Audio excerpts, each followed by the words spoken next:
Mga mare at pare, alam nyo bang may ibang klaseng kaleskes daw na matatagpuan sa bangus capital of the world? Alamin natin yan sa biyahe ni Drew sa Dagupan. Road trip tayo sa Norte, Bieros.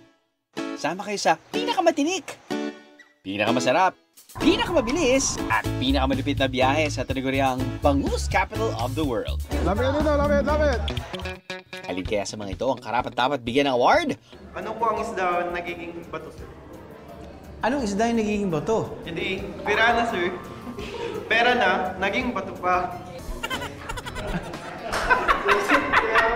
Dito sa palengke ng Dagupan, may ibang klase ng kaleskes na hindi sa isda makikita, kundi sa sabaw.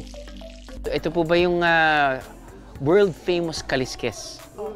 Susubukan kong tulungan sina Nanay Beta at Nanay Mercy sa pagtitinda. Yes, ma'am. DNA pa. Ma'am, ano po sinabi niya? Sino po si Losa? Sino po? Yung large intestine. Large intestine.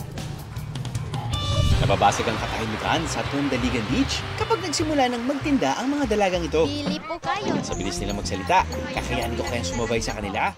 Bili po kayo. Lumpiang gulay siya nga ibaboy po, pampatibay ng karelasyon. Bili na po kayo, may dalawa na po para makawin po kami ang ganda-ganda nyo nga po. Para sa isang biyahe na talaga namang fun, let's go to Dagupan, Pangasinan, Bieros.